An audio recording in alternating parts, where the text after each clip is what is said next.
Movement, peace, love, respect. Worldwide movement, peace, love, respect. Big King Sadiq hollering at you one more again. All right, folks. Little bit different format, right? I'm recording this from my laptop rather than from my phone like I usually do on my travels, right? But yeah, we're stationary right now outside in the backyard here, just taking in a little bit of nature, and it got me to thinking about an early video, and here's a perfect opportunity to touch on that. So a previous video was that we understand so much more now about connectivity, right, on a quantum level. We understand about at least some, right, and growing every day about some of the quantum disciplines, quantum mechanics, quantum entanglement theory, um, quantum biology, etc. And one of the ways in which we spoke previously about applying that knowledge was to water, right? As um, we know that water is very much a modality that holds frequency, right? Um, can hold an energetic charge, even, right?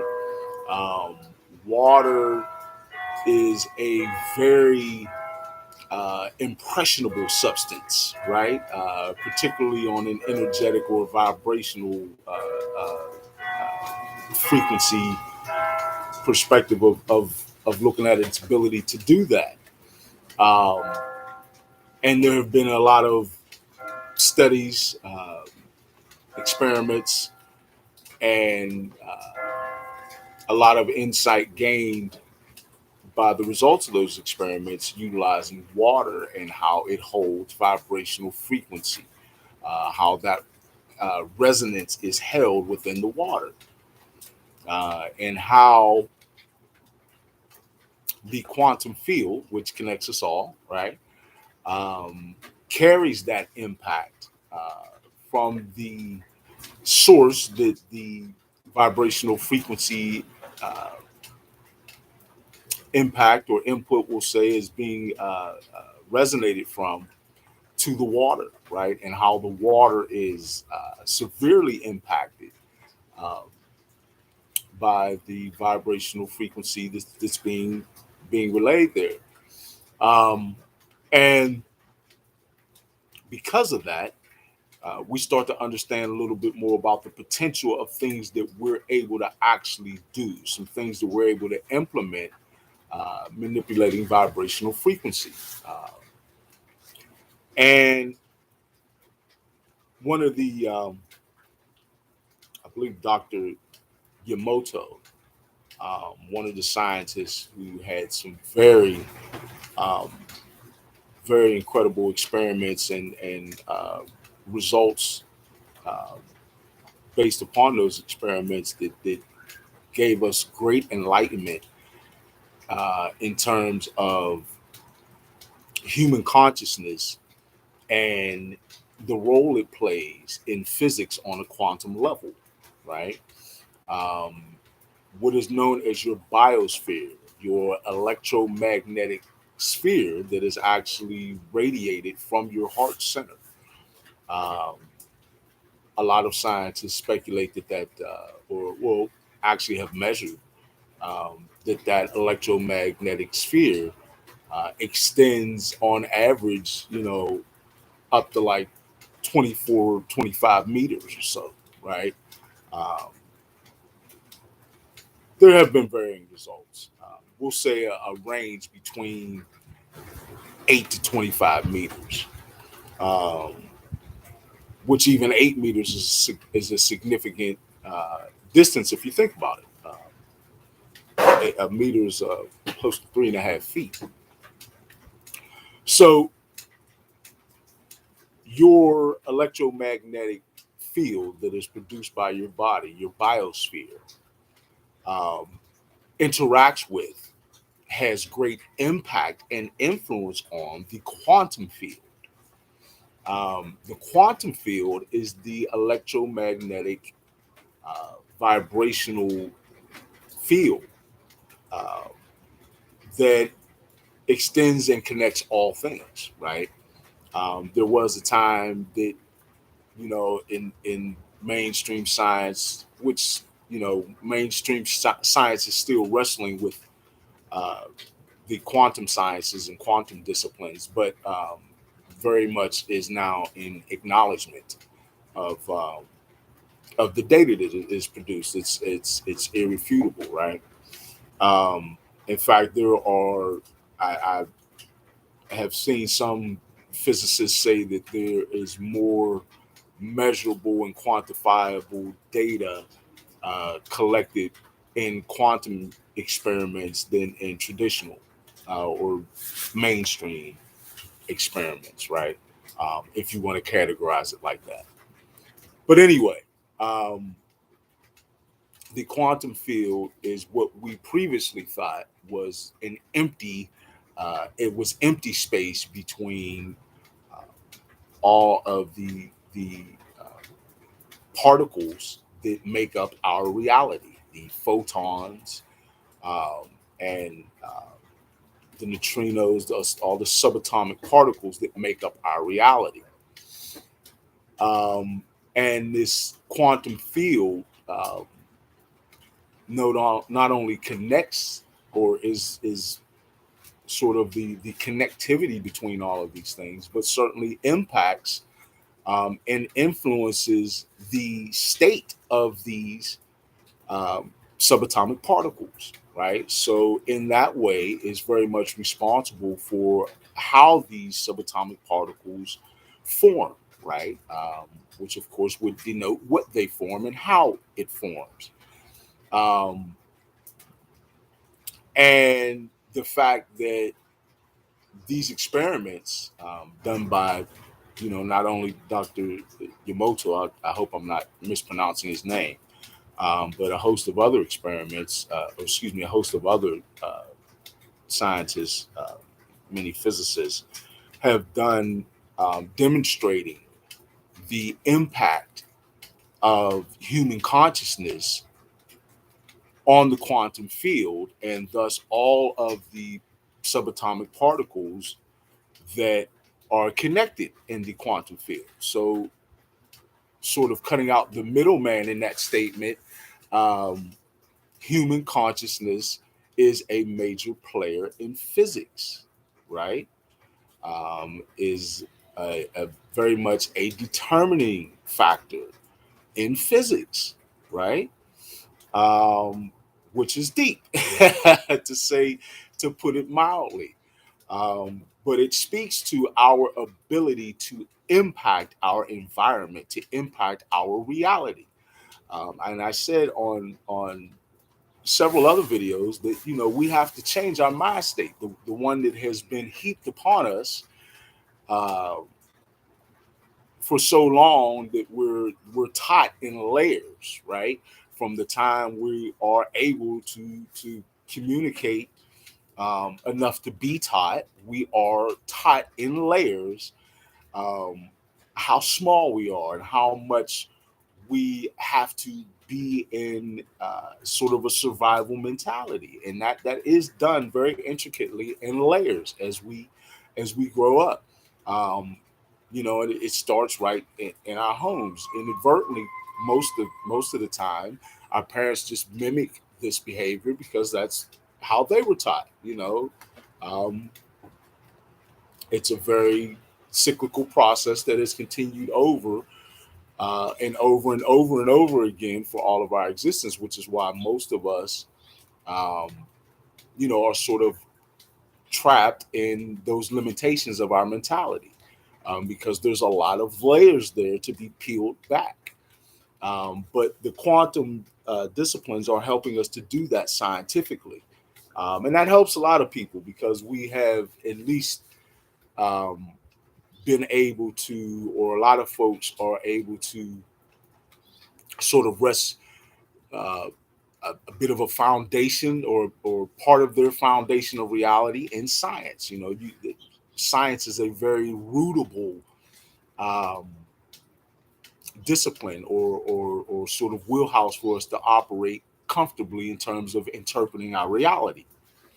So when we take into account, and there are a lot of other scientists who just speak about this and have some great videos.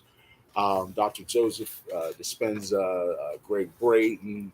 There's a lot of information out there if you are interested, and I certainly recommend for anyone who has even the slightest bit of interest to do more research into the quantum disciplines. Right, it's a real eye opener in terms of how we view ourselves, how we position ourselves in the universe, so to speak. Right. Again, I talk back or I reflect back on videos where I talked about how we need to peel away those layers that teach us that we are sort of a victim of what happens. We just have to adjust and what's the term? Roll with the punches, not realizing we can determine the punches, right? And that we are determining the punches. That's again because in terms of our manifestation, much of that has been from our subconscious because, quite frankly, most of us don't realize we have any ability to manifest. And certainly, if you don't have an understanding of that, how will you be manifesting on a conscious level? You don't even realize you're able to do that. So when that's the case, we're sort of in default mode, right? And when you're manifesting out of default mode, then you are manifesting from your subconscious. And all of the issues therein that sort of lie hidden in our subconscious is what plays out in our reality. That's what we're manifesting. So of course, and naturally, that's going to give us, a bit of a victim mentality. It makes us feel like these things are happening to us, when in reality, we're actually sending that out in the universe, and that's just what's coming back to us via law of attraction. Um, and as we understand more about this, our role in this relationship, um, of how our reality plays out, of how we manifest, we then can start to look at the other half of that, or the other side of that coin, so to speak, which is manifesting from a conscious place, a place of purposeness, right? A purposeful manifestation. And we start to do things like meditating on a specific concept or something that we feel vehemently about, we want to bring into our life. We start to learn those tools, right? Things that give us some modality to tap into that ability. But I feel like the bulk of it comes from our understanding of this, right? Of again that we're not actually just victims of what's happening to us. We're actually the source of where the data is, sort of. I've used this analogy several times, that the universe for us, right, as creator beings, and in fact, when we, I don't want to get too esoteric right now, but when we're not talking about our physical vessels, the us that is us that just continues on eternally, are in fact creator beings. But I won't go too deep in that. But the evidence is everywhere. We create everywhere. You see things that we create all around us. So that's not really that much of a stretch. Um, but as creator beings, we the more we understand manifestation, we understand that we play not only a significant role, but we have control in the manifestation process. And with that understanding, there's just a natural process where you start to manifest more from a conscious point, right? You're no longer just manifesting out of your subconscious. So with that, your life begins to reflect a certain level of control. Um, Now I'm not saying you can just walk around and snap your fingers and materialize whatever you want. Let's be pragmatic, folks, on that level a little bit. Although I don't adhere to limitations, right? But let's talk about where we're at now and the energy we're at now. Um, it really is something how you start to notice a palpable change in your attitude toward life, for one, and then the uncanny way that things you focus on actually start to come into your life. Um, what I'm doing in my life right now is what I have envisioned sort of in the back of my mind for 25, 30 years, but never got to it, right? Never saw myself as being in a position to doing that. But it is now my understanding of my ability to manifest my life, my reality, that's led me to doing what I should be doing, what I actually am here to do. Um, and that's a beautiful thing in itself. But that's an example of how we can focus on certain things, have a cognization of it, and to cognize something. Um, I guess a good way to describe or define that is to have a belief or understanding, um, a belief that is rooted in an understanding of something that is beyond the requisite of physical proof or evidence, if that makes sense. You know it, right? Um, there are certain things inherently that we know. And this is what we ultimately affirm our reality with, right? Um, these are things that we've cognized. Um, so when you cognize your ability to impact or actually to direct what you're manifesting, you then take that very different perspective of not being a victim in life, but being an author, right? Of being the writer of your life, quite literally. Um, you write the story of your life, and then you live it out, and it's really it's just it's interesting to me because sometimes I struggle to find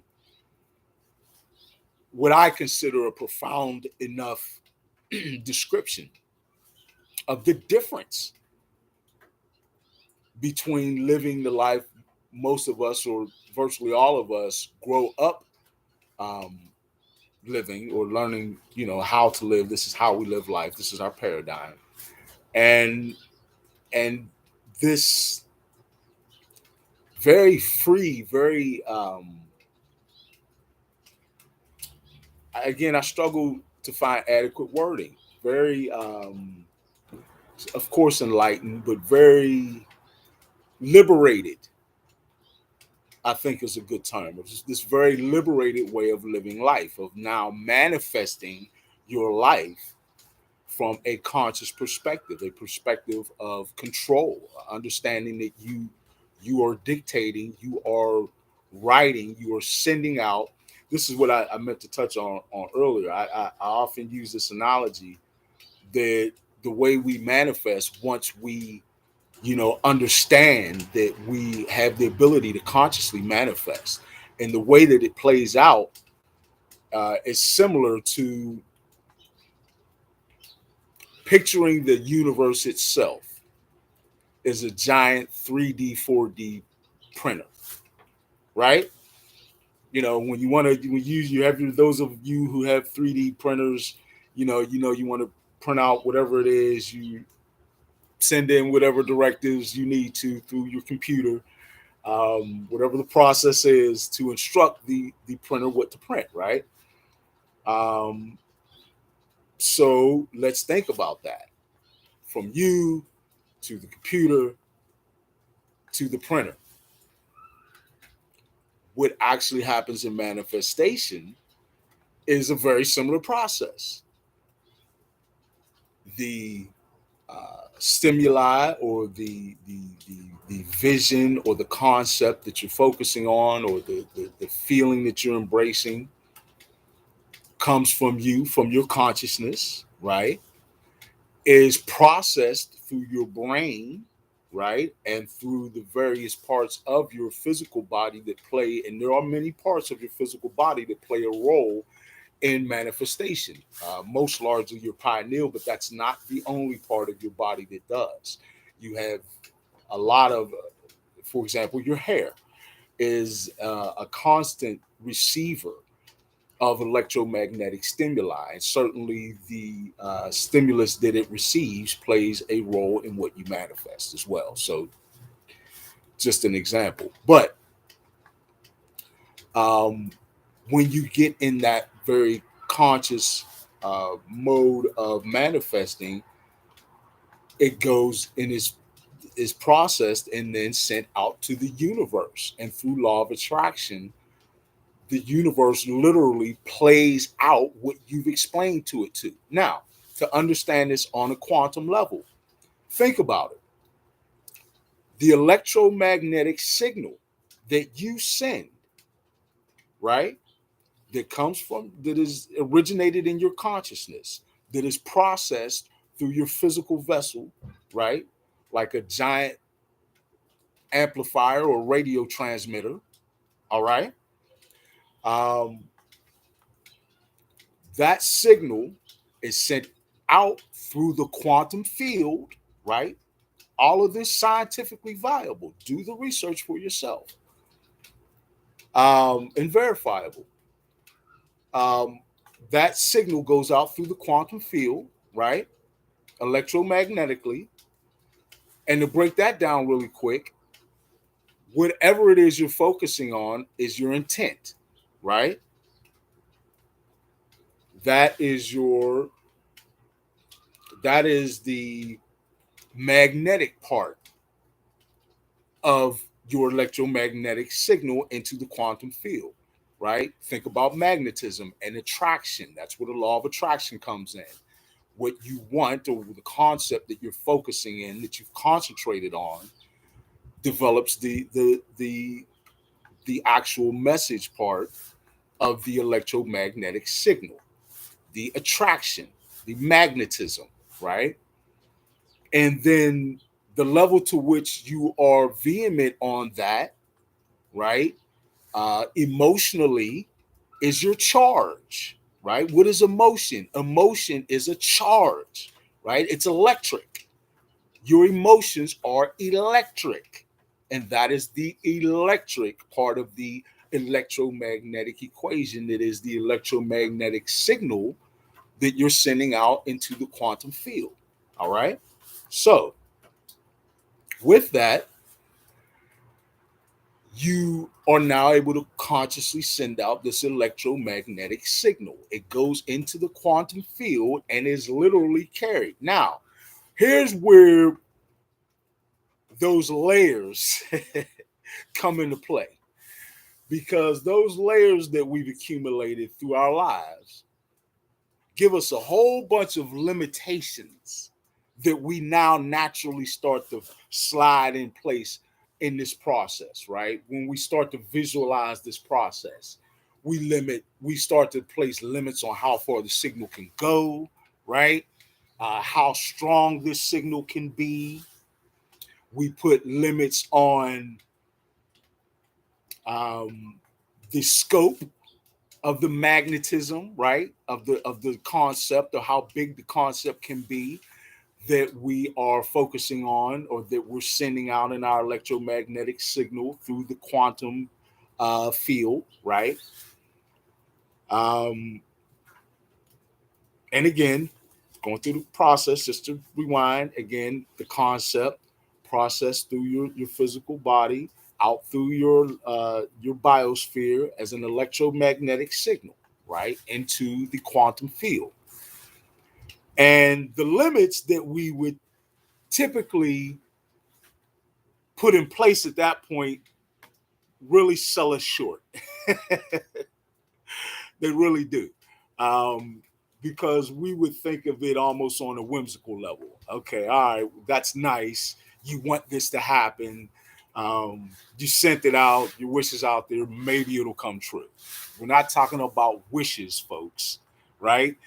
We're not talking about things that will maybe come true or not come true. We're talking about literal electromagnetic signals that we are sending into the very real, very palpable electromagnetic field that connects all that there is, the quantum field, right? And understanding also not just that there's no limitation on the scope of the concept or how big the concept is that we're focusing on. There is no limitation, right? Um, but also understanding that there is no limitation on the signal itself and how far or how strong that signal is. To try and sort of, I guess, give a little bit of a visualization of how endless the the the range, right? The range uh, and the impact of your electromagnetic signal can be. Think about,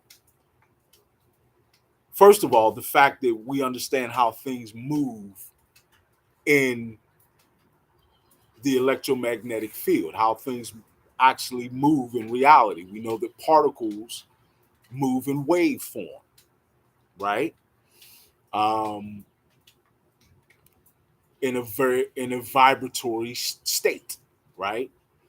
Um, so picture, or I hope that this visualization helps.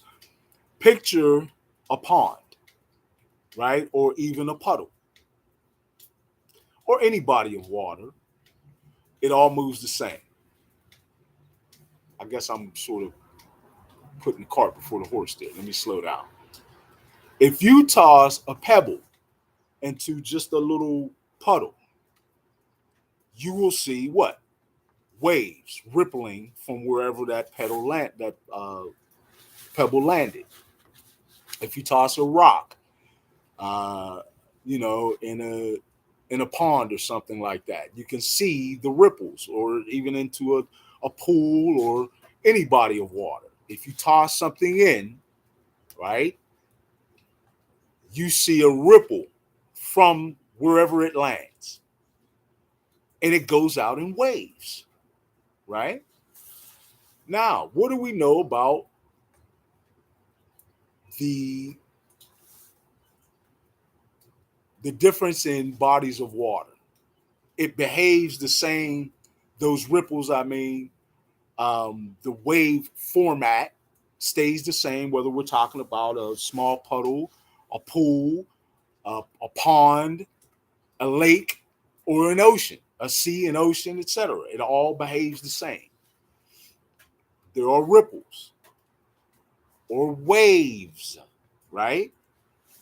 And those waves go out, and until they impact um, or reach something that would revert the waves back, they just continue on, right? For example, the waves that come into the shore just would continue on, except for the fact that they've hit the shore, which causes them to revert back, right? And then you get your tide. Okay. So this is pretty much what happens in the universe with your manifestation process. That pebble or that rock or stone or whatever it is you're throwing into the the body of water to cause that ripple or that wave is the same thing as your electromagnetic message or your electromagnetic signal that you are sending out in manifestation. It creates a wave, and that wave doesn't just end. If we know anything about electricity or any form of energy, right, it continues on until otherwise altered.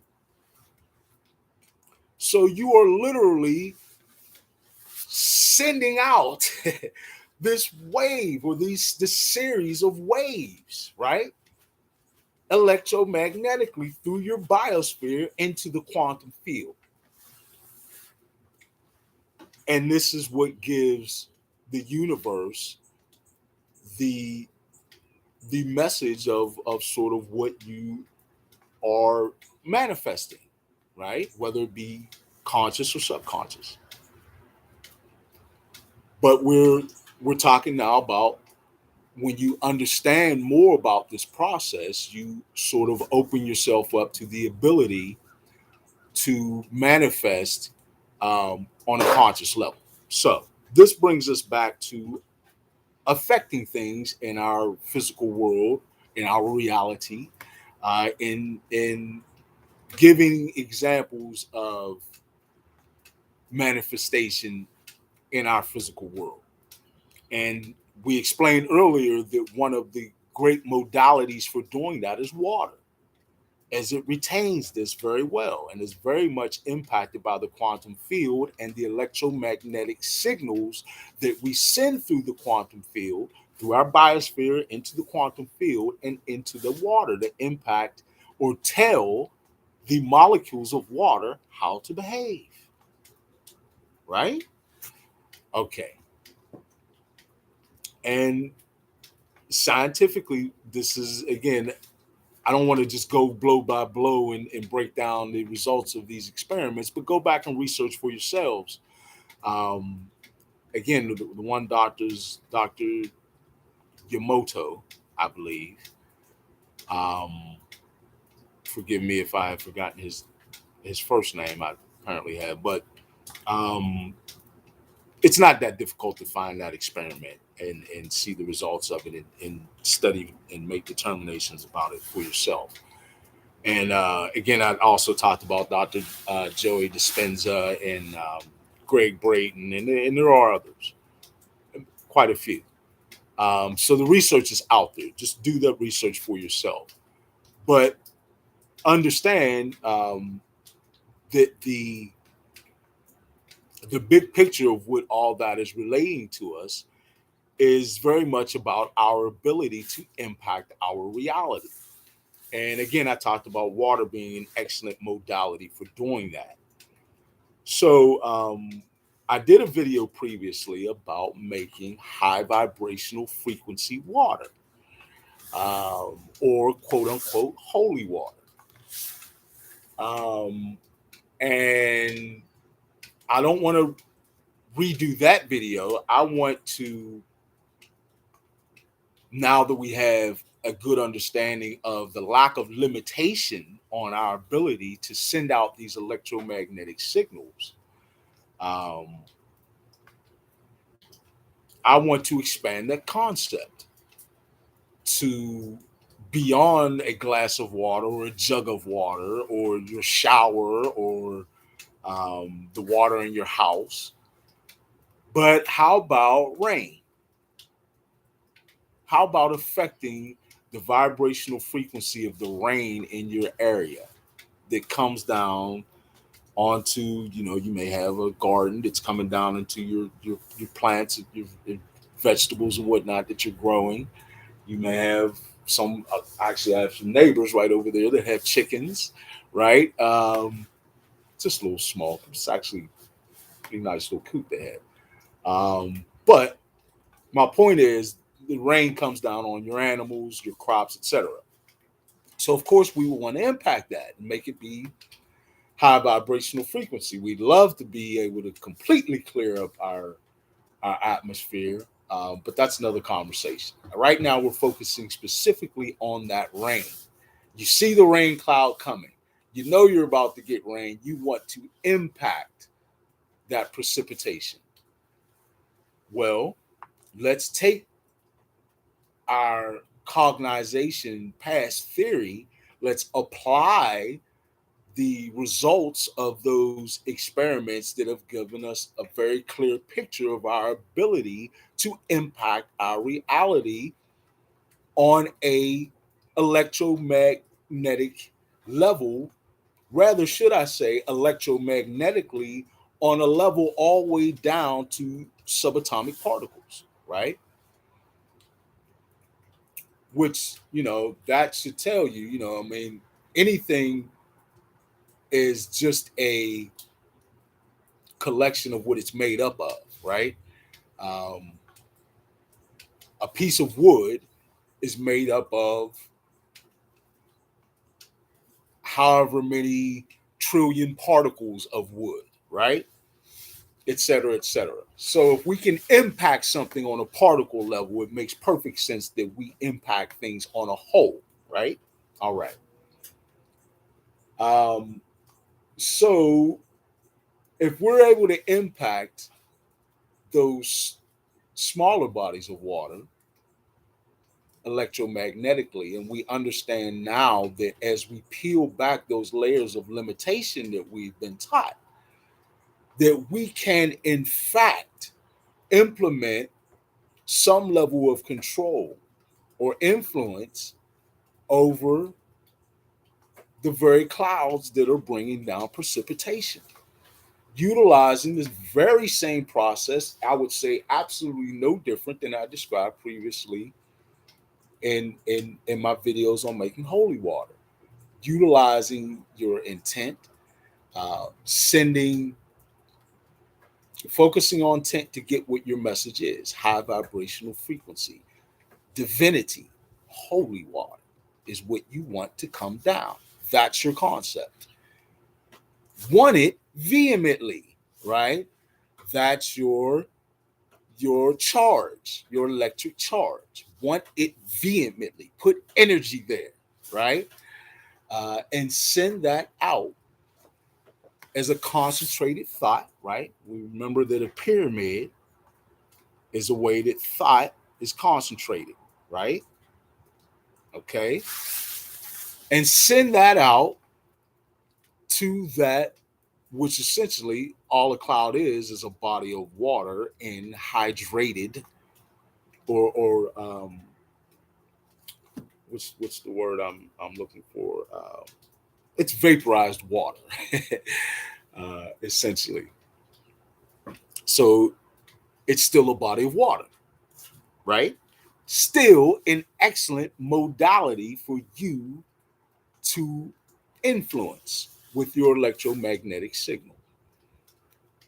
And any of us who have, you know, connection to the indigenous that actually we are, many of us, whole nother subject. I don't want to open up that book yet, but uh, we start talking about um, rituals, ceremonies, dances to bring about precipitation or rain dances, right? Um, that's that's showing you how we had a basic understanding of this manifestation ability of ours even back then, right? Um, in fact, many things about older societies or uh, traditional knowledge or tribal knowledge or knowledge that originates from indigenous sources. Many of that we find to be actually more complex energetically and on a conscious level than we ever gave them credit for, and that's our folly. But now we're reversing that. In this new paradigm, we're understanding and relearning some of the things we had forgotten, and then taking them further as we apply the different scientific disciplines that we've gained. Right. Um, so what we've done, essentially, if you think about it, is taking concepts that have been regarded as mystified things, rain dances, right, and giving you a scientific, relatable way to see that these things are uh, not just folly, not just superstition, but examples of our consciousness being a major player in physics is what it turns out to be, right? Um, so with that, I hope we can cognize and understand that yes, in fact, we can produce high vibrational frequency rain or holy water rain. All right, folks. That was fun. Thank you all again for checking me out.